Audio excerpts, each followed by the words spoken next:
মুঠো ভরা সিঁদুরের ছোঁয়ায় যেদিন আমার সিঁথি রাঙিয়ে দিল উৎসব, সেদিন ভাবিনি বিয়ের কথাটা সবাই জানার আগেই আমি বিধবা হয়ে যাব। জানিস, আমরা দুজন দুজনকে ভীষণ ভালোবাসতাম। আমি আজও ওকে ভালোবাসি। সবার আড়ালে আমরা দুজন সংসারও শুরু করেছিলাম, কিন্তু সুখের সংসার আমার ভাগ্যে বেশি দিন লেখা ছিল না। মাত্র 7 মাসের মাথায় আমাকে সম্পূর্ণ একা করে দিয়ে সে চলে গেল।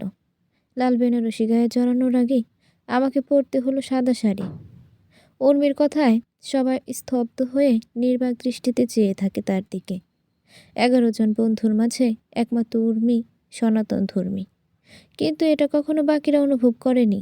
উর্মি মেয়েটা একটা সময় ভীষণ প্রাণোচ্ছল ছিল, সকলের সাথে সহজেই মিশে যেত।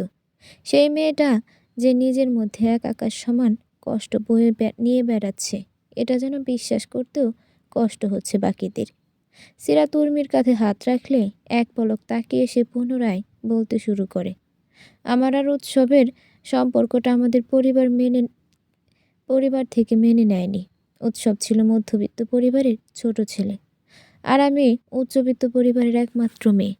আমার বড় দুই দাদা উৎসবকে অনেক অপমান করেছিল ওদের পারিবারিক অবস্থা নিয়ে। 4 বছর আগে আমাদের সম্পর্ক শুরু হয়। সম্পর্কের 2 মাসের মধ্যেই সবাই আমাদের বিষয়ে সব কিছু জেনে যায়। আমার পরিবার থেকে কঠোর নিষেধাজ্ঞা জারি হয়। আমি আর উৎসবের সাথে যোগাযোগ করতে পারবো না। আমি রায় বংশের মেয়ে, যার তার সাথে তো আর আমার বিয়ে হতে পারে না। কিন্তু ভালোবাসা কি এসব মানে? আমি ওকে ছাড়া থাকতে পারতাম না। তাই 6 মাসের মধ্যে আমরা দুজন পালিয়ে বিয়ে করি। সব কিছু ঠিকই ছিল। আমাদের ছোট সংসার সাজিয়েছিলাম আমরা। আমাদের সংসারে অভাব ছিল, তবে কষ্ট ছিল না। অভাবের সংসারে আমরা বেশ ভালোই ছিলাম। কিন্তু হঠাৎ একদিন আমাকে কাঁদিয়ে আমার ভালোবাসার মানুষটা বহু দূরে চলে গেল।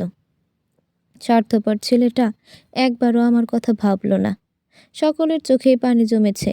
তাদের এত কাছের বন্ধুটার জীবনে এত কিছু ঘটে গেল, অথচ তারা কেউ কিছু জানতেই পারল না। তামান্য ধীর পায়ে উর্মির পাশে দাঁড়িয়ে জিজ্ঞেস করে, কিভাবে হলো এসব?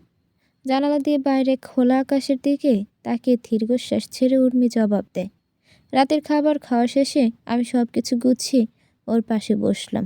ও আমাকে বলল, আমার বুকের উপর শুয়ে আমাকে একটু জড়িয়ে ধরবে প্লিজ। আমি ওর কথা মতো বুকের উপর শুয়ে শক্ত করে জড়িয়ে ধরলাম।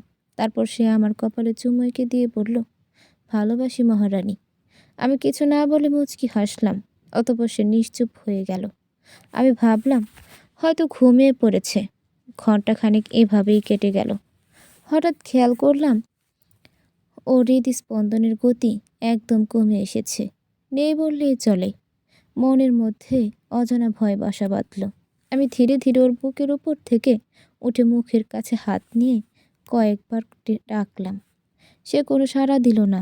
আতঙ্কে বুক কাঁপছিল আমার। অনেকক্ষণ যাবৎ ডাকার পরেও যখন উৎসব সাড়া দিল না, তখন বুঝে গেলাম ছেলেটা ঘুমিয়ে তো গিয়েছে, কিন্তু এই ঘুম আর ভাঙবে না। জানিস, সেদিন আমার বুক ফেটে কান্নার আওয়াজ পুরো এলাকা শুনেছে। আমি তো ওর আশায় বাড়ি ছেড়েছিলাম, কিন্তু ওই ছেলে আমার কথা একবারও না ভেবে আমার হাতটা চিরদিনের মতো ছেড়ে দিল। মুহূর্তের মাঝে পুরো ঘর পিনপতন নীরবতায় ছেয়ে গেল। কেবলমাত্র শোনা গেল একজন মেয়ের ফুপিয়ে কাদার আওয়াজ। কাঁদতে কাঁদতে উর্মি অভিযোগের সুরে বলে, কী দোষ ছিল আমার? আমি তো তাকে ভালোবেসে তার সাথে ঘর বেঁধেছিলাম, তবুও কেন আমাকে ছেড়ে গেল সে? উৎসব চলে যাওয়ার পর আমি পুরোপুরি নিঃস্ব হয়ে গিয়েছিলাম।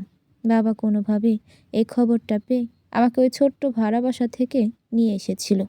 আমি জীবন্ত লাশের মতো বাঁচতে শুরু করি। এভাবেই সপ্তাহখানেক পর পার হয়ে যায়। স্বামী হারানোর শোক কাটানোর আগেই বুঝতে পারি আমি আন্তঃসত্ত্বা। এটা শোনার পর আমি নতুন করে বাঁচার জন্য কিঞ্চিত আশা পেয়েছিলাম, কিন্তু আমার সেই আশায় ভাটা পড়ল। আমার মাতৃত্বের স্বাদ আর গ্রহণ করা হলো না রে। আমার সন্তানও আমাকে ছেড়ে চলে গেল। দুনিয়ার আলোও দেখল না সে। অভিমান করে বাবার কাছে চলে গেল সে। 3টা বছর পেরিয়ে গেল।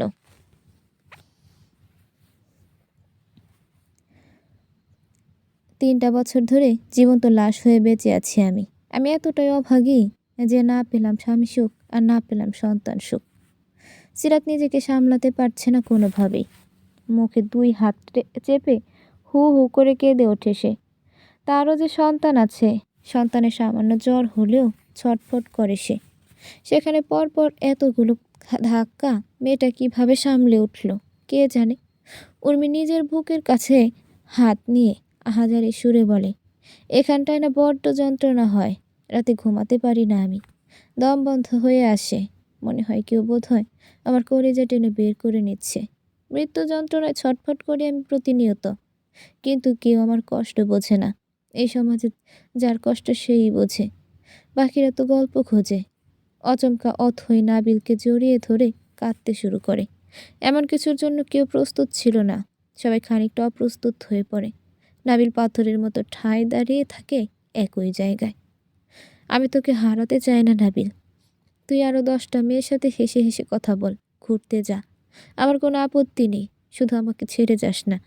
আমি যে তোকে বড্ড ভালোবাসি রে, এত অভিমান করে দূরে আছি, তবে কি জানিস আমি প্রতিটা মুহূর্তে গুমড়ে গুমড়ে মরি। তোকে না পাওয়ার কষ্ট আমাকে শান্তিতে দুদণ্ড ঘুমাতে দেয় না। আমার বুকটা কেমন খালি খালি লাগে। উর্মির উৎসবের মতো তুই এতটা স্বার্থপর হবি না তো? আমাকে একা ফেলে কোথাও চলে যাবি না তো? পরাণ রে, আমি যে তোরে ছাড়া কিচ্ছু ভাবতে পারি না পরাণ।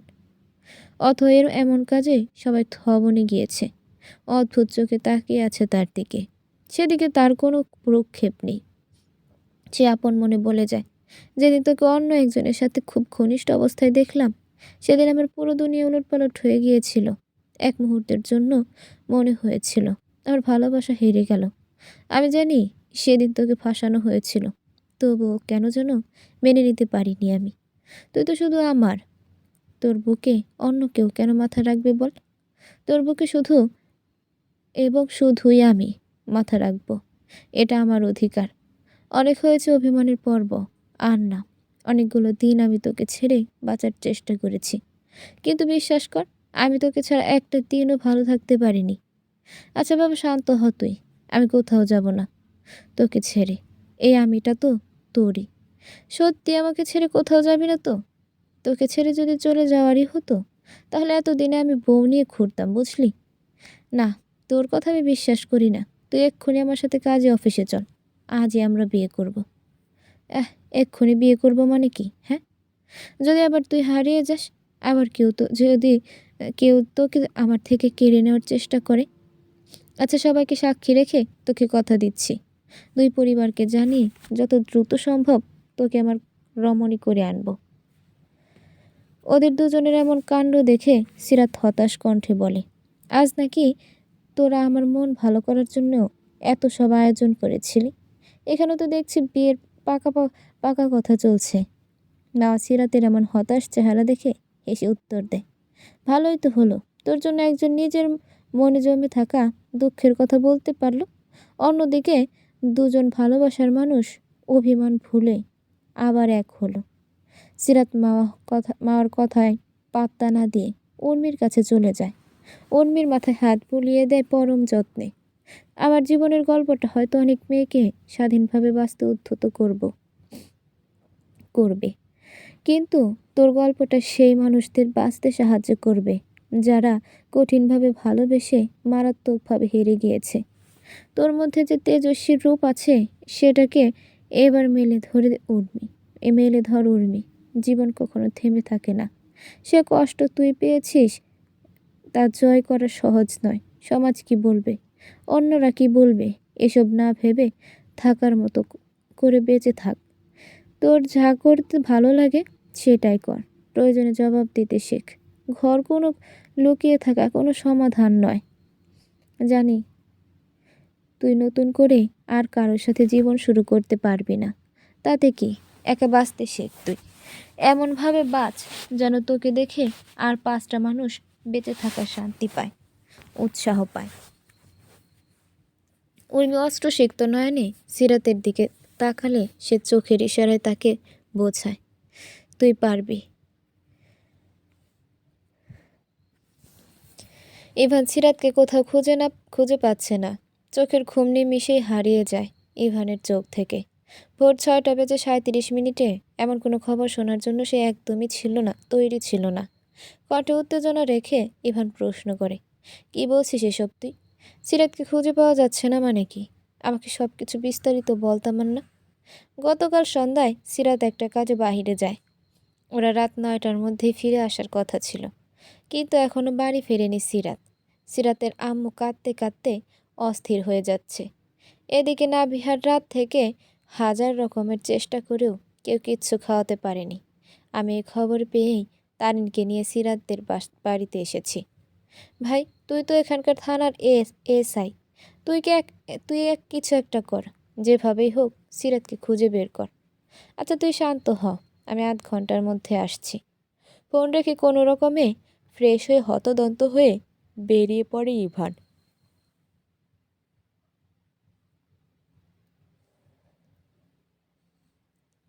তার মাথা কাজ করছে না। রাস্তায় বের হয়ে একটা গাড়িও খুঁজে পায় না সে। দিশা না পেয়ে ইভান দ্রুত পা চালায়।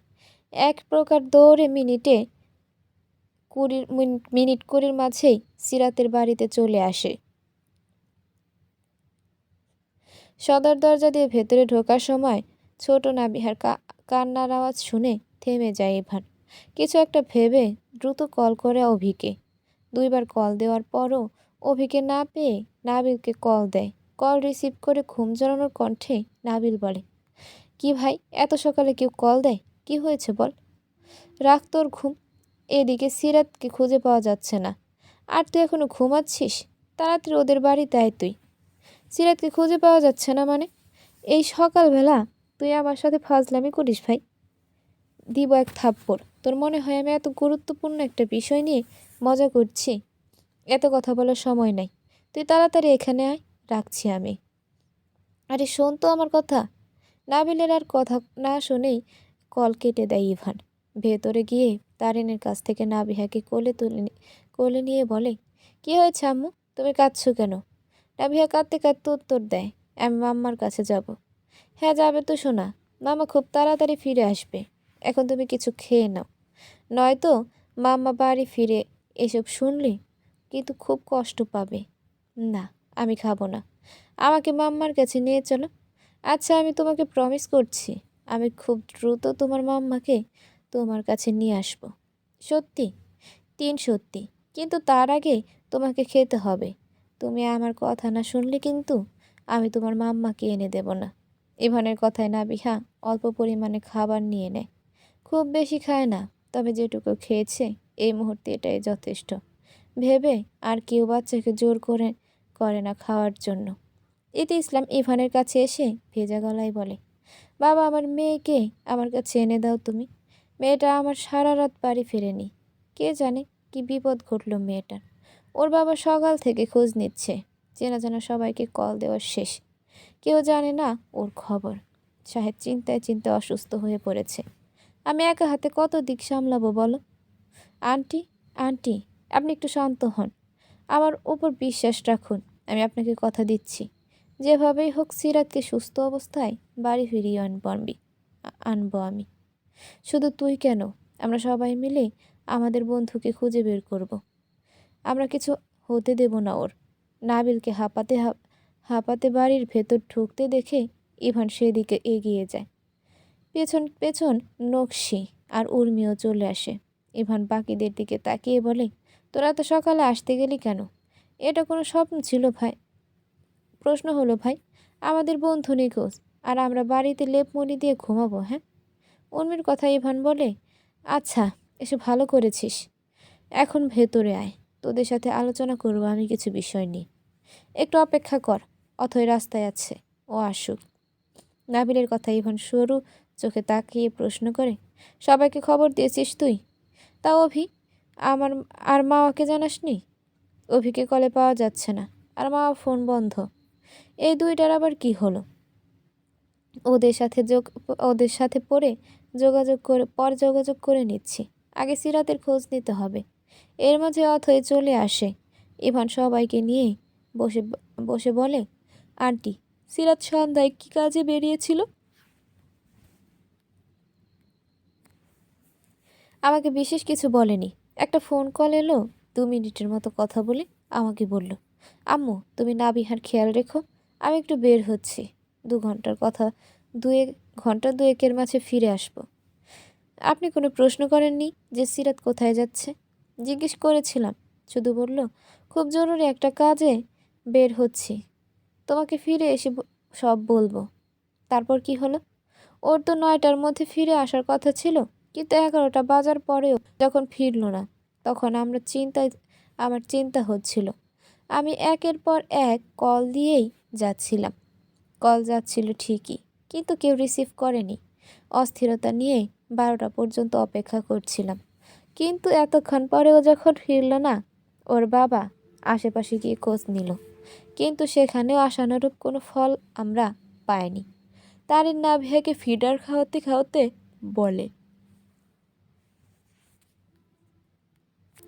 ওকে বল কে দিয়েছিল, কল কে দিয়েছিল?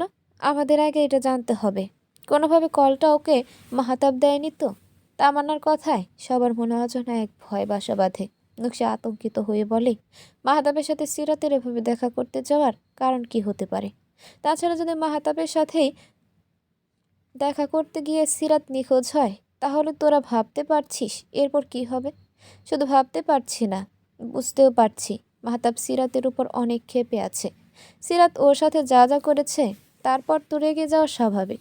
আর রেগে গিয়ে যদি এ ছেলে সিরাতের কোনো ক্ষতি করতে চায়, তাহলে আমি খুব একটা অবাক হব না, কারণ এদের মতো ছেলেদের পক্ষে সব কিছুই সম্ভব।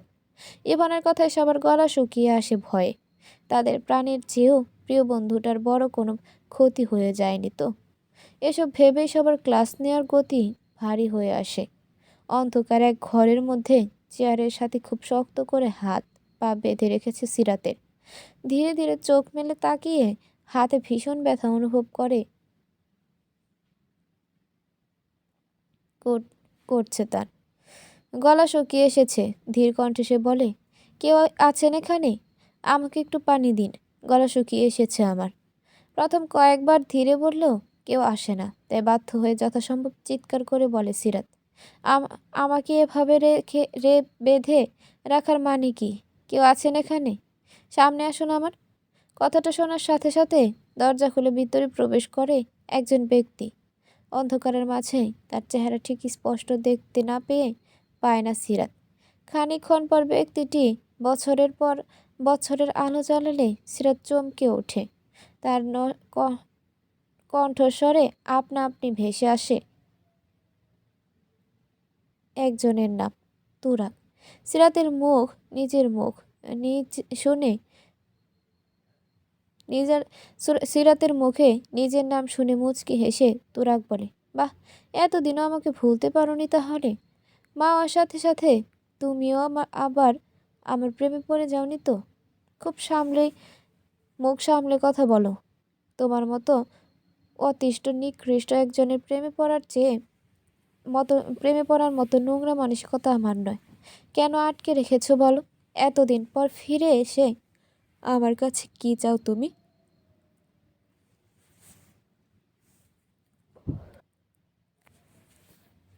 আরে কুল কুল, সবসময় এত রেগে গেলে চলে নাকি, হ্যাঁ? সিরাতের গলায় একেবারে শুকিয়ে যাওয়ায় সিরাত ঠিক মতো কথা বলতে পারছে না। তুরাগের দিকে তাকিয়েই বলে, আমাকে একটু পানি দাও। পানি খাবে তুমি?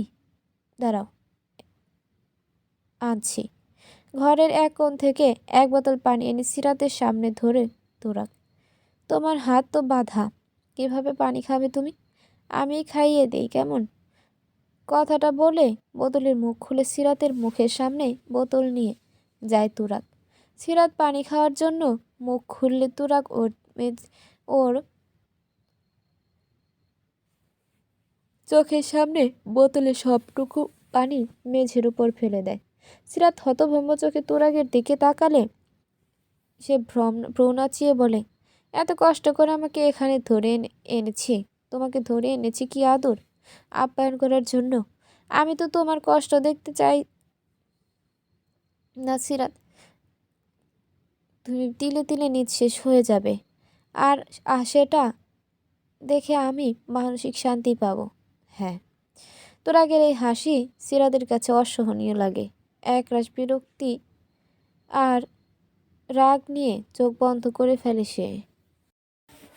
টানা ৩৬ ঘন্টা একটা অন্ধকারাচ্ছন্ন ঘরে থেকে সিরাত নিস্তেজ হয়ে পড়েছে।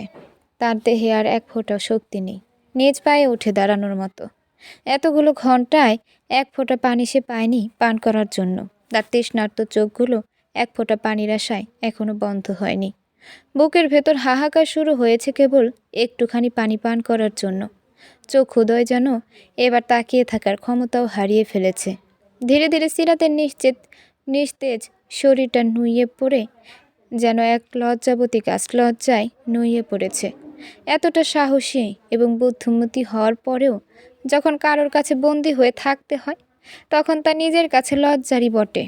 ঘরের দরজা ঠেলে এক ঘনিষ্ঠ যুবক প্রবেশ করে ঘরে। সে সাথে করে একরাশ আলো নিয়ে এসেছে, কিন্তু এই আলো যে ক্ষণস্থায়ী, যে নিজেই আধার, তার দ্বারা কি কারো জীবন আলোকিত হতে পারে? এ যে অসম্ভব। হাতে একটা পানির বোতল নিয়ে এক পা দুই পা করে আগন্তুক এগিয়ে যায় সিরাতের দিকে। এক বোতল পানির সম্পূর্ণটা সিরাতের চোখে মুখে ছুঁড়ে দেয় সে। আচমকা পানির ঝাপটায় চমকে ওঠে সিরাত। তার নিস্তেজ শরীরটা যেন আরও বেশি করে নিস্তেজ হয়ে পড়েছে। নিভু নিভু চোখে সামনে তাকিয়ে সিরাত অবাক হয় না, অথচ এখন তার ভীষণভাবে চমকানোর কথা। কণ্ঠস্বর থেকে আওয়াজ বের হতে না চাইলেও সিরাত নিজের উপর জোর করে হেসে দিয়ে বলে, আর কত নিচে নামবে তুমি? যাকে ভালোবেসে একদিন বাহুডোরে আগলে নিয়েছিলে, আজ তাকেই নিজ হাতে মারতে চাইছো। কি আমার অপরাধ বলতে পারো তুমি? অন্যায় করলে তুমি, অথচ শাস্তি পেতে হচ্ছে আমাকে। সিরাতের কথায় কর্ণপাত না করে মাহাতাব পাশ থেকে একটা চেয়ার নিয়ে তার মুখোমুখি বসে পুরো মুখে হাত বুলিয়ে বলে, আমার সুন্দরী বউটার চেহারার একই বেহাল দশা। চোখের নিচে কালচে দাগ, ঠোঁট জোড়া শুকিয়ে রক্ত জমেছে, কেবলই মলিনতার ছাপ স্পষ্ট। কোথায় গেল তোমার সৌন্দর্য? কোথায় গেল তোমার তেজস্বিনী রূপ? নিভৃতে তেজস্বিনী আজ হেরে গেল তবে? সিরাত তাচ্ছিল্যের হাসি হেসে বলে, নিভৃতে তেজস্বিনী আজ হেরে গিয়েছে কঠিন বাস্তবতার মঞ্চে। হ্যাঁ, তেজস্বিনী রূপ সবখানে মানায় না সিরাত। নিজের স্বামীর সাথে তুমি যে অন্যায় করেছ তার শাস্তি তো তোমাকে পেতেই হবে। জান, মনে আছে বিয়ের পর প্রথম 6 মাস আমরা চুটিয়ে প্রেম করেছি। কত শতবার আমি তোমাকে জান বলে ডেকেছি। আমার স্পর্শে তুমি লজ্জাপতি লতার মতো নুইয়ে পড়েছ আমার বুকে। আমি তো সেই লাজুকতার প্রেমে পড়েছিলাম। তোমার এই তেজস্বিনী রূপ আমার মোটেই পছন্দ হয়নি সিরাত। নারীদের হতে হয় তুলোর মতো কোমল, কিন্তু তুমি হতে চেয়েছ সূর্যের মতো প্রখর। কি দরকার ছিল এসবের? এত বেশি সাহসী না হলে আজ তুমি বেঁচে যেতে, আর 5টা মেয়ের মতো সংসারী হয়ে স্বামীর সাথে সুখী সংসার করতে পারতে। মাহাতাবের কথা যেন সিরাতের নিস্তেজ শরীরে আগুন ধরিয়ে দেয়। দাঁতে দাঁত চেপে হাতের মুঠো শক্ত করে সিরাত জবাব দেয়, মেয়েরা তুলোর মতো কোমল হলে তোমাদের মতো ছেলেরা সহজেই তাদের ছিঁড়ে ছিঁড়ে খেতে পারবে বলে এমন মেয়ে ভালো, তাই না? নিজেদের রক্ষা করার জন্য হলেও প্রত্যেকটা মেয়ের তেজস্বিনী হওয়া উচিত। হয়তো তোমাদের মতো পুরুষদের শাস্তি দেবে কিভাবে? কী লাভ হলো এত তেজস্বিনী হয়ে? সেই তো আজ তুমি আমার হাতের মুঠোয় বন্দি। সেদিন যদি তুমি কলে আমার মেয়েকে নিয়ে বাজে কথাগুলো না বলতে, তাহলে আমি কখনোই তোমার মুখ দেখতাম না। আমি তো মা, আমার মেয়েকে কেউ তুলে নিয়ে গিয়ে পাচার করে দিতে চাইবে, আর সেটা নিয়েও আমি চুপ করে থাকবো? তুমি খুব ভালো করে জানতে যে এমন কথা শুনলে আমি হিতাহিত জ্ঞান শূন্য হয়ে তোমার সাথে দেখা করতে যাব, আর তাই এই নোংরা চাল চাললে তুমি। তুমি কেমন বাবা বলো তো? নিজের স্বার্থ সিদ্ধি করার জন্য নিজের আপন মেয়েকেও ব্যবহার করলে তুমি। ছি! আরে তোমার ছি তোমার কাছেই রাখো। তুমি তোমার মেয়ের কথা ভেবেছ? ভাবলে তার বাবার সাথে এতটা অন্যায় করতে পারতে না। আজ তোমার জন্য আমি পথের ভিখারি হয়ে গিয়েছি, এরপরও তোমাকে ছেড়ে দেওয়া যায়? তো কি করতে চাও আমার সাথে? তোমাকে তিলে তিলে কষ্ট দিয়ে মারতে চাই। আমার সুখের জন্য তো শেষ। সুতরাং তোমার সুখের জীবনও শেষ। একটা কথা জানো তো, টিট ফর ট্যাট। হাত পা ঘাড় মাথা সর্বোপরি পুরো শরীরের ব্যথায় কাবু হয়ে আসে সিরাত। তার চোখ থেকে নীরবে অশ্রু ঝরে। বহু কষ্টে সিরাত মাহতাবকে বলে, আমাকে একটু পানি দেবে প্লিজ? মৃত্যুর আগে তুমি এক ফোঁটা পানিও পাবে না। কেন জানো? কারণ তোমার জন্য আমাকে 3টা রাত না খেয়ে থাকতে হয়েছে। পেটের ক্ষুধার জ্বালায় আমি ছটফট করেছি প্রতিনিয়ত, কিন্তু পকেটে একটা টাকা ছিল না আমার। রাজপ্রাসাদে বড় হওয়া ছেলেটা যখন এমন অবস্থায় হয়, তখন আর অন্যায়কারীকে তো কঠিন শাস্তি দিতেই হবে। সিরাত বুঝে যায় এদের কাছে এক ফোঁটা পানির চেয়েও কোনো লাভ নেই। সে ভেবে পায় না এই বন্দি জীবন থেকে কিভাবে ছাড়া পাবে, কে বাঁচাবে তাকে। আচ্ছা, তার ছোট্ট মেয়েটা মাকে ছাড়া কেমন আছে? ভালো আছে তো? তার বয়স্ক মা বাবা তার চিন্তায় অসুস্থ হয়ে যায়নি তো? এমন হাজারো কথা ভেবে ঠোঁট ভেঙে কান্নায় ভেঙে পড়ে সিরাত। সম্পূর্ণ একটা দিন বন্ধুরা সবাই মিলে শত চেষ্টা করেও সিরাতের কোনো খোঁজ পায়নি।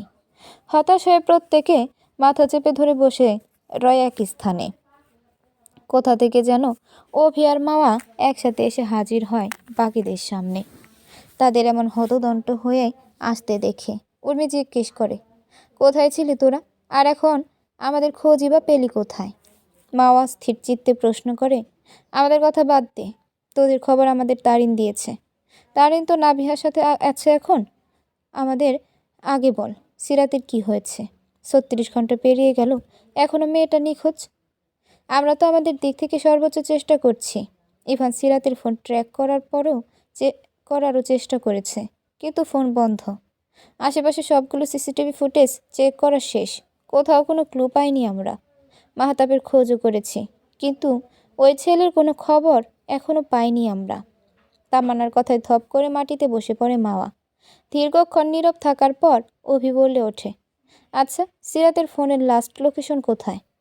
ইভান চটজলদি উত্তর দেয়, নিউ ফরেস্ট স্টেশন নামের একটা অ্যাকোরিয়াম দোকানের সামনে ওর লাস্ট লোকেশন দেখাচ্ছে। ওখানকার সিসিটিভি ফুটেজ দেখেছিস তোরা? হ্যাঁ, দেখেছি। ওই জায়গায় অবধি সিরাত পৌঁছাতেই পারেনি। ওই দোকানের পাশে একটা ডাস্টবিন আছে, সেখানেই ওর ফোন পাওয়া গিয়েছে। নকশির কথায় অভি কিছু একটা ভেবে বলে, ওই জায়গা থেকে কিছুটা পেছন দিকে গেলেই একটা বুক শপ আছে। আর সিরাত কিন্তু বই পড়তে অনেক ভালোবাসে। এমনও তো হতে পারে যে ওখানেই সিরাত মাহতাবের সাথে দেখা করেছে। যেহেতু বুক শপটা মেইন রোড থেকে কিছুটা ভেতরে, তাই ওখানকার সিসিটিভি ফুটেজ হয়তো তোরা দেখিসনি। আরে তাই তো, আমরা তো ওই বুক শপের কথা বেমালুম ভুলে গিয়েছিলাম। নাবিলের কথায় অথই ইভানকে উদ্দেশ্য করে বলে, ভাই, যত দ্রুত সম্ভব তুই ওখানকার সিসিটিভি ফুটেজ দেখার ব্যবস্থা কর। এত বড় একটা ক্লু আমাদের সামনে ছিল, আর আমরা সেটা দেখিই নি। তোরা আমার সাথে ওখানে চল, আমি সিসিটিভি ফুটেজ দেখার ব্যবস্থা করছি। বন্ধুরা সবাই মিলে দ্রুত কবিতার শহর নামক সেই বুকশপে চলে যায়। ইভান নিজের পরিচয় দেওয়ার সাথে সাথেই দোকানের মালিক সিসিটিভি ফুটেজ দেখার অনুমতি দিয়ে দেয়। ওই দোকানে মোট 2টা সিসিটিভি লাগানো আছে, একটা ভেতরে আর একটা বাইরে। সবাই প্রথমে ভেতরে ফুটেজ দেখে, কিন্তু সিরাত ওই দোকানের ভেতর অবধি আসেইনি। এরপর ইভান বাইরের সিসিটিভি ফুটেজ বের করে। দোকান থেকে খানিকটা দূরে দাঁড়িয়ে সিরাত বারবার ফোনের দিকে তাকাচ্ছে। এখানে সিরাতকে দেখে সকলের মুখে কিঞ্চিৎ হাসি ফুটে ওঠে। অবশেষে মেয়েটার দেখা তো পাওয়া গেল। প্রায় 5 মিনিট পর একই জায়গায় দাঁড়িয়ে সিরাত কারোর জন্য অপেক্ষা করছিল। এর মাঝেই একটা হুডি পরিহিত ছেলে এসে দাঁড়ায় তার সামনে। তাদের মধ্যে কি কথা হয় কেউ বুঝতে পারে না। ছেলেটা সিরাতের মুখে কিছু একটা স্প্রে করার সাথে সাথে মুহূর্তের মধ্যে সিরাত লুটিয়ে পড়ে ছেলেটার বুকে। হুডির আড়ালে মুখ ঢাকা অবস্থায় কেউ তার মুখ দেখতে পায় না। এত দূর অব্দি এসেও কি আমরা কিচ্ছু করতে পারবো না? মাওয়ার কান্না জড়িত কণ্ঠে পুনরায় সবাই আশাহত হয়। ছেলেটা সিরাতকে কোলে নিয়ে মিনিটের মধ্যে আড়াল হয়ে যায়। মাও কিছু একটা দেখে চিৎকার করে বলে, ইভান, একটু পোজ কর। ছেলেটার ডান হাতে আঁকা একটা তীরের ছবি দেখে উত্তেজিত হয়ে মা বলে, এই চিহ্নটা আমি চিনি। অভি অবাক হয়ে বলে, চিনিস মানে? আরে এটা তুরাগের হাত, ওর হাতে এই একই রকম চিহ্ন আঁকা ছিল। কি বলছিস তুই? তুরাগ এখানে আসবে কিভাবে? উর্মির প্রশ্নের উত্তরে মা বলে, আরে ভাই, আমি এত কিছু জানি না, কিন্তু এটা যে তুরাগের হাত তাতে কোনো সন্দেহ নেই। আমি ওর হাতে আঁকা এই চিহ্ন খুব ভালো করে চিনি, সুতরাং এটা যে তুরাগ সে বিষয়ে আমি শতভাগ নিশ্চিত। তার মানে সিরাতের নিখোঁজ হওয়ার পেছনে তুরাগের হাত আছে। কথাটা বলেই মা আতঙ্কিত হয়ে পড়ে। বাকি সবাই স্তব্ধ, চোখে অপলক তাকিয়ে থাকে মাওয়ার দিকে। তুরাগের খবর পেলি? মাওয়ার কথায় ফোনের অপর পাশ থেকে ইভান অসহায় কণ্ঠে বলে, আমি চেষ্টা করছি মামা, কিন্তু কোনোভাবেই ওর কোনো খবর পাচ্ছি না। দেখ, এভাবে ওর খবর পাওয়া যাবে না। আমি তোরাগের একটা বন্ধুকে চিনি। ওর থেকে কোনোভাবে তোরাগের নাম্বার নিতে পারলে লোকেশন ট্র্যাক করে সহজে ওকে ধরতে পারবো আমরা। নাম কি ওর বন্ধুর? শিহাব। আমার কাছে ওর ফেসবুক আইডি আছে। তুই যেভাবেই হোক ওর সাথে দেখা করে তোরাগের খবর নেই। যদি শিহাবের কাছে তোরাগের কোনো খবর না থাকে। আরে ভাই, 9 দিন আগেই ওরা একসাথে ছবি তুলেছে। আমি শিহাবের আইডিতে দেখেছি সেই পোস্ট। আচ্ছা, আমাকে ওর আইডি লিঙ্ক দে, বাকিটা আমি দেখছি। কল কেটে দিয়ে মামা ইভানকে শিহাবের আইডি লিঙ্ক পাঠিয়ে দেয়। এদিকে সিরাতের অবস্থা ক্রমশ খারাপের দিকে যাচ্ছে। অনেকটা সময় যাবৎ ওয়াশরুমে না যাওয়ার ফলে পেটে ব্যথা শুরু হয়ে গিয়েছে তার। বাইরে কেউ আছে? একটু ভেতরে আসো। 2-3 বার ডাকার পর তুরাগ ভেতরে ঢুকে বেশ কর্কশ গলায় জিজ্ঞেস করে, কি হয়েছে? আমি ওয়াশরুমে যাব, আমার অনেক সমস্যা হচ্ছে। এখন ওয়াশরুমে যেতেই হবে? ওয়াশরুমে যাওয়ার নাম করে পালিয়ে যেতে চাও? হ্যাঁ, তোমার কি আমাকে পালিয়ে যাওয়ার মতো অবস্থায় রেখেছো? পুরো শরীর ব্যথায় অবশ হইয়া যাচ্ছে আমার। তুরাগ ভালোভাবে খেয়াল করে দেখে সত্যি সিরাতের অবস্থা ভালো না। সে ঠিক মতো চোখ মেলে তাকাতেও পারছে না। তাড়াতাড়ি ওয়াশরুমে নিয়ে চলো আমাকে, আমি আর পারছি না এভাবে বসে থাকতে। বাঁধন খুলে দিচ্ছি, কিন্তু ভুল করেও পালানোর কিংবা চালাকি করার চেষ্টা করবে না, তাহলে কিন্তু তোমার কপালে দুঃখ আছে। আচ্ছা ঠিক আছে, আমি কিছু করব না। তুরাগ ধীরে ধীরে সিরাতের হাত পায়ের বাঁধন খুলে দেয়। এতক্ষণে যেন সিরাত একটু শান্তি পায়। নিজে থেকে উঠতে গিয়ে সে বুঝতে পারে পায়ের ব্যথায় ঠিকমতো দাঁড়ানো তার পক্ষে সম্ভব নয়। তুরাগ সেটা বুঝতে পেরে এক হাতে সিরাতের হাত আর অন্য হাতে সিরাতের কোমর চেপে ধরে। অতঃপর আলতোভাবে পা ফেলে সে প্রথমবারের মতো বন্দি ঘর থেকে বের হয়। কিন্তু দুঃখের বিষয় হলো সম্পূর্ণ জায়গায় অন্ধকারাচ্ছন্ন। ওয়াশরুমের পাশে দাঁড়িয়ে সিরাতের গা গুলিয়ে ওঠে। প্রচণ্ড শরীর খারাপ নিয়ে যখন সিরাত ঠিক মতো দাঁড়াতে অক্ষম, ঠিক সেই মুহূর্তে সে অনুভব করে তার শরীরে কেউ অনাকাঙ্ক্ষিতভাবে স্পর্শ করেছে। চমকে ওঠে সে, পাশ ফিরে লক্ষ্য করে তুরাগের নোংরা দৃষ্টি। রাতে তার হাতের মুঠ শক্ত করে রাগে তার হাতের মুঠ শক্ত হয়ে আসে। কিন্তু এই মুহূর্তে লড়াই করে নিজেকে রক্ষা করা তার পক্ষে সম্ভব নয়। তাই চুপচাপ ওয়াশরুমে গিয়ে দরজা বন্ধ করে দেয় সিরাত।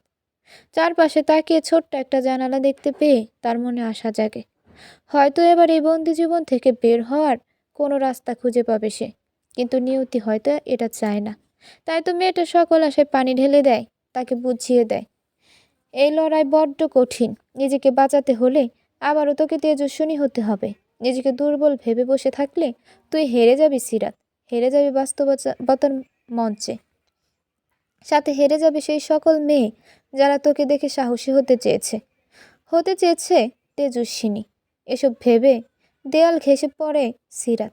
কান্নাগুলাস ধরা দিতে চাইছে না তার চোখে। আর কত কাঁদবে সে? কাঁদতে কাঁদতে তার যে চোখের নোনা পানি শুকিয়ে গিয়েছে। ওয়াশরুমের বেসিনের সামনে দাঁড়িয়ে চোখে মুখে পানি দিয়ে খানিকটা পানি খেয়ে নেয় সে। আয়নার সামনে নিজেকে দেখে মায়া হয়। মাত্র 2 দিনের ব্যবধানে কি থেকে কি হয়ে গেল সে। আমাকে ভেঙে পড়লে চলবে না, কিছু একটা তো আমাকে করতেই হবে। হাতে সময় বেশি নেই।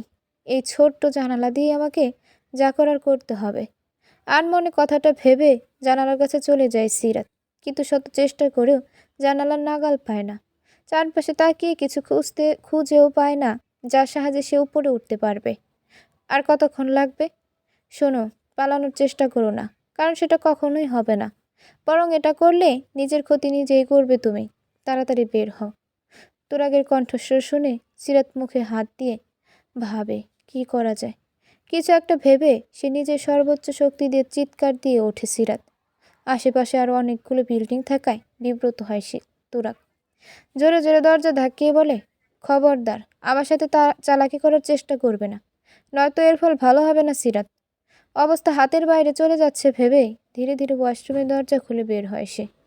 তুরাগ কিছু বলার আগে মাথা ঘুরিয়ে পড়ে যায় মেঝের উপর। আরে কি হলো? এই মেয়ে, একদম নাটক করবে না, উঠো বলছি। মাহাতাব বাইরে থেকে খাবার কিনে এনে সিরাতের অবস্থা দেখে জিজ্ঞেস করে, কি হয়েছে ওর? এভাবে পড়ে আছে কেন? আরে ভাই, ওয়াশরুমে যাওয়ার জন্য অস্থির হয়ে যাচ্ছিল, তাই নিয়ে এসেছিলাম, কিন্তু হঠাৎ চিৎকার করে অজ্ঞান হয়ে গিয়েছে। অজানা ভয় বাসা বাঁধে মাহাতাবের মনে। ভয়ে ভয়ে বলে, বেঁচে আছে তো? সিরাত এভাবে মরে গেলে আমরা দুজন খুব বাজেভাবে ফেসে যাব ভাই। তুরাগ সিরাতের পালস চেক করে বলে, বেঁচে আছে। আগে ঘরে নিয়ে যাই, তারপর দেখছি বাকিটা। আমি নিয়ে যাচ্ছি। কথাটা বলে মাহতাব সিরাতকে কোলে তুলে নেয়। ঘরে নিয়ে গিয়ে বিছানার উপর শুইয়ে দিয়ে বলে, ওর যা অবস্থা তাতে পালাতে পারবে না। আপাতত এখানেই শুয়ে থাকো। জ্ঞান ফিরলে হাত পা বাঁধা যাবে। বেশি বাড়াবাড়ি করলে জীবনের ঝুঁকি হতে পারে, তখন আমাদের বিপদ বাড়বে। আচ্ছা, দরজা জানালা সব কিছু বন্ধ করে আমরা বাইরে চলে যাই তাহলে।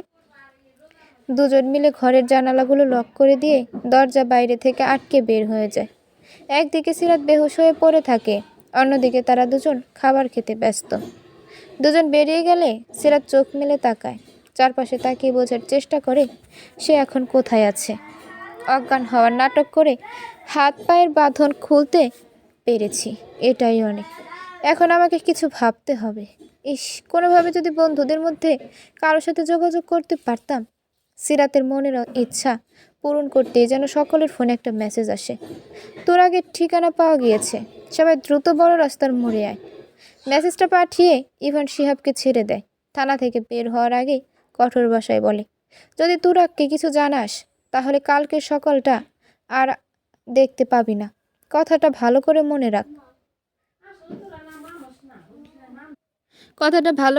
রাখ। নিজের ভালো চাইলে মুখ একদম বন্ধ রাখবি, বুঝেছিস? শিহাব ভয়ে ভয়ে উত্তর দেয়, আমি কাউকে কিছু বলবো না, কিছু বলবো না।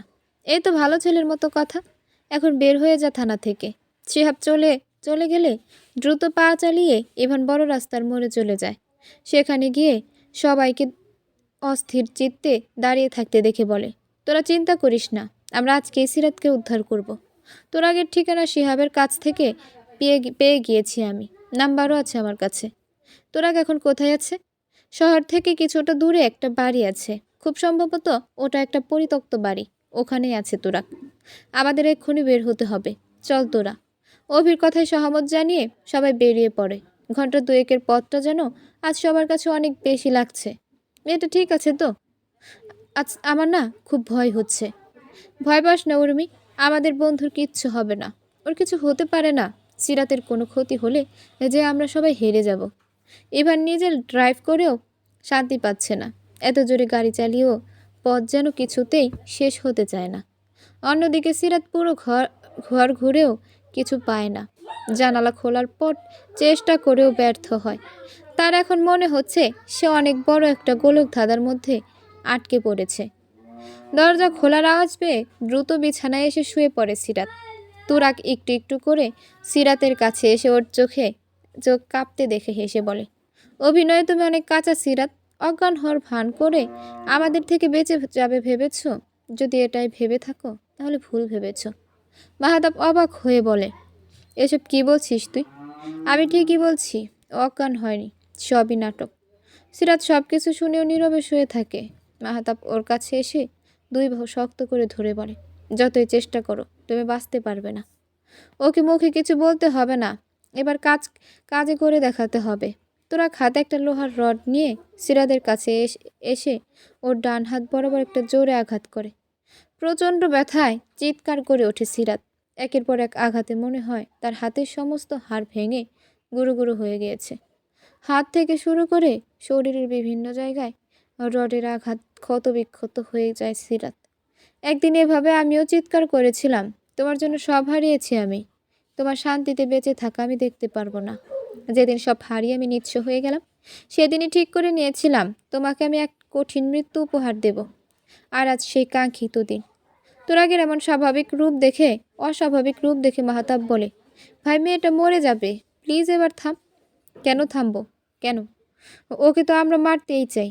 এই, তুই কি ভয় পাচ্ছিস? একদম ভয় পাস না। আমার এই ঠিকানা ওর বন্ধুরা কখনোই জানবে না, পুলিশও জানতে পারবে না। সবাই জানার আগে ওকে মেরে মাটির নিচে পুঁতে দেব।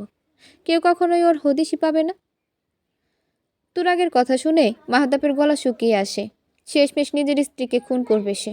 এসব জানাজানি হলে আমরা শেষ হয়ে যাব, আমাদের জ্যান্ত মেরে ফেলবে সবাই। এখন সিরাতের ফ্যান ফলোয়ার্স অনেক বেড়ে গিয়েছে, হাজার হাজার মানুষ ওকে ফলো করে। আমাদের পেলে সবাই জ্যান্ত মাতৃতে পুঁতে দেবে। আর এত ভয়ের কিছু নেই, আজই ওর জীবনের শেষ দিন। কথাটা বলে নিজের পকেট থেকে একটা ছুরি বের করে সিরাতের গলার কাছে ধরে তুরাগ। এটা দেখে মাহতাব ভয়ে চোখ বন্ধ করে নেয়। তোরাক সেই মুহূর্তে সিরাতের গলার মাঝে ছুরি দিয়ে আঘাত করতে যাবে। এই মুহূর্তে গুলির আওয়াজে চমকে ওঠে দুজন। পাশ ফিরে সামনে তাকিয়ে রক্তলাল চোখে ইভানকে তাকিয়ে থাকতে দেখে তুরাগের হাত থেকে আপনা আপনি ছুরি পড়ে যায়। তাড়াতাড়ি করে ছুরিটা তুলে নিয়ে ইভানকে উদ্দেশ্য করে বলে, প্রেমিকার জন্য এত চিন্তা যে কুকুরের মতো গন্ধ শুকে এখানেই চলে এলি? এক বাচ্চার মায়ের প্রতি এত দরদ। যাক, এসে ভালো করেছিস। এখন তোর সামনেই তোর প্রেমিকাকে মারবো আমি। মা দৌড়ে দরজার সামনে এসে সিরাতের রক্তাক্ত শরীর দেখে স্তব্ধ হয়ে যায়। কয়েক সেকেন্ডের ব্যবধানে তুরাক সিরাতের গলায় পুনরায় ছুরি ধরলে ইভান কিছু করার আগেই ওর হাত থেকে গান নিয়ে কোনো কিছু না ভেবে চোখ বন্ধ করে তুরাগের পিঠ বরাবর গুলি ছেড়ে দেয় মাওয়া। ঘটনার আকস্মিকতায় চমকে ওঠে সবাই। মাহতাব ভয় পেয়ে দূরে সরে যেতে চাইলে তার দুই পায়ে পরপর দুইটা গুলি করে গান ফেলে দিয়ে কাঁদতে কাঁদতে সিরাতের দিকে এগিয়ে যায় মাওয়া। তুরাগ ব্যথায় মাটিতে বসে পড়ে। মাওয়া সিরাতের কাছে গিয়ে তাকে ডাকতে শুরু করে। অসহ্য ব্যথায় চোখ দুটো বন্ধ হওয়ার আগে তুরাগ নিজের শেষ চালটা দিয়েই দেয়। এক বন্ধুকে মারতে না পারি, আরেকটাকে তো পারবো। কথাটা বলে মুহূর্তের মধ্যে মাওয়ার পেটে ছুরি ঢুকিয়ে দেয় তুরাগ। কোনো আওয়াজ না করে নির্বাক দৃষ্টিতে মাওয়া কেবল চেয়ে থাকে তুরাগের দিকে। আলতোভাবে পেটে হাত দিলে সে বুঝতে পারে তার হাত থেকে রক্ত মাখামাখি হয়ে গিয়েছে। মাওয়ার চোখ থেকে দু ফোঁটা অশ্রু গড়িয়ে পড়ে। সিরাতের হাতের উপর হাত রেখে সে লুটিয়ে পড়ে মাটিতে। একটা ঘরের মাঝে 4 জন মানুষ নিষ্প্রাণ হয়ে শুয়ে আছে। ইভান সব কিছু দেখে চলার শক্তি হারিয়ে ফেলে। হাঁটু গেড়ে মাটিতে বসে পড়ে। বাকিরা এসে এমন দৃশ্য দেখে পাথরের ন্যায় দাঁড়িয়ে রয়। অথই শব্দ করে কান্না করে ওদের দিকে এগিয়ে যায়। মাওয়ার পাশে বসে তাকে ডাকতে থাকে। ওর মেয়ে এসে বসে পড়ে সিরাতের পাশে। চুলের মাঝে বিলি কেটে বলে, রাত, তুই না সেদিন আমাকে সাহস দিলি, তাহলে আজ তুই কেন এভাবে নিষ্প্রাণ হয়ে শুয়ে আছিস? তোর রক্তাক্ত শরীর দেখে তোর মেয়ে কি বলবে? তুই তো এভাবে চলে যেতে পারিস না। তোকে বাঁচতে হবে। সবাইকে বাঁচার কথা বলে তুই মরতে পারিস না। এই মেয়ে, চোখ খোল, চোখ খোল বলছি। রাত হাজার ডাকেও হয়তো সিরাত আর সাড়া দেবে না। উঠবে বলে ওঠে, বলবে না। এ দেখ, আমি একদম ঠিক আছি। তোদের বন্ধুর কখনো কিছু হতেই পারে না। আমি তো অনেক সাহসী, হার না মানা এক তেজস্বিনী আমি। অথয় মাকে বুকে জড়িয়ে ধরে ঠুকরে কেঁদে ওঠে। অভি আবেগ শূন্য চোখে দুজনের দিকে তাকিয়ে ধীর পায়ে এগিয়ে আসে। মার পাশে বসে বলে, সেদিন যখন আমরা দেখা করলাম, তখন তুই আমাকে কথা দিয়েছিলি আমাকে নিয়ে ভাববি। আমি যে তোর মুখ থেকে একটাবার ভালোবাসি কথাটা শোনার জন্য বহুকাল ধরে অপেক্ষা করছি। তুই আমাকে এভাবে ফাঁকি দিয়ে চলে যেতে পারিস না। তোর এখনো অনেক কাজ বাকি। আমাকে ভালোবাসা বাকি, আমার ভালোবাসা গ্রহণ করা বাকি, আমার বউ হওয়া বাকি। আমি তোকে ছাড়া বাঁচতে পারবো না। একটাবার চোখ খোল, দেখ, কেউ একজন তোর জন্য বুক পেতে রেখেছে। আমার বুকে মাথা রাখবি না তুই? আমাকে ভালোবাসবি না? এই মেয়ে, তাকা আমার দিকে। না মাওয়া সাড়া দেয় না। অভির চোখ যায় সিরাতের দিকে। সিরাতের ডান হাত থেকে অঝরে রক্ত ঝরছে। সেই হাত স্পর্শ করে সে বলে, কতগুলো দিন তোর সাথে অভিমান করে কথা বলিনি আমি। এ দেখ, আমি নিজে থেকে তোর সাথে কথা বলছি। আমি তোকে কথা দিচ্ছি, আর কখনো তোর উপর অভিমান করে কথা বলা বন্ধ করব না।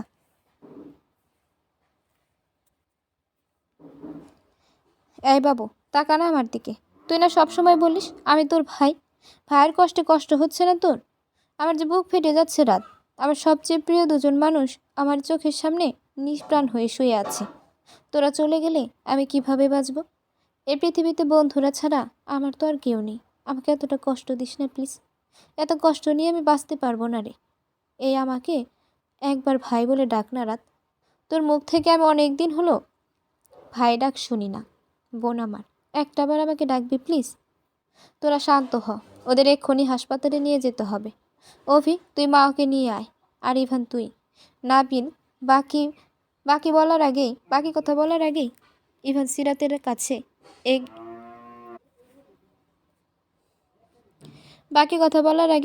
সিরাতের কাছে গিয়ে তাকে কোলে তুলে নেয়। ছেলেটার চোখে কোনো পানি নেই, কেমন নির্জীব হয়ে আছে সে। সিরাতের মুখ পানে তাকিয়ে বলে, দ্বিতীয়বারের মতো কোলে তুলে নিলাম। রাগ করবি না তো? শোন মেয়ে, তোর শত রাগ সহ্য করতে রাজি আছি আমি। শুধু তোকে হারাতে রাজি নই। তুই আমার উপর অভিমান করলি, সেটা তো মেনে নিয়েছি। আমার ভালোবাসাকে গ্রহণ না করে তুই অন্য একজনের বউ হলি, সেটাও হাসি মুখে মেনে নিয়েছি। আমি কখনো তোকে জোর করিনি আমার হওয়ার জন্য। তোর সিদ্ধান্তকে সাদরে গ্রহণ করেছি। নিষিদ্ধ তোর প্রতি কখনো অধিকার খাটাতে চাইনি। আমি কেবল চেয়েছি তোর ভালো থাকা দেখতে। আমি শুধু তোর হাসি মুখ দেখতে চাই। তোর ভালো থাকা দেখেই তো এতদিন বেঁচে আছি আমি। আমার মনের কথাগুলো না জেনে তুই চলে যেতে পারিস না। আমি জানি তুই ফিরবি, তোকে ফিরতেই হবে। তেজস্বিনী কি আর কখনো ফিরবে? বন্ধুর জন্য জীবন বাজি রাখা মাও কি আর ফিরবে তার ভালোবাসার মানুষটার কাছে? হয়তো ফিরবে, কিংবা হার না মানা নারী হয়ে সমাজের বুকে এক অনন্য দৃষ্টান্ত সৃষ্টি করে তারা দুজন রয়ে যাবে নীল আকাশের বুকে।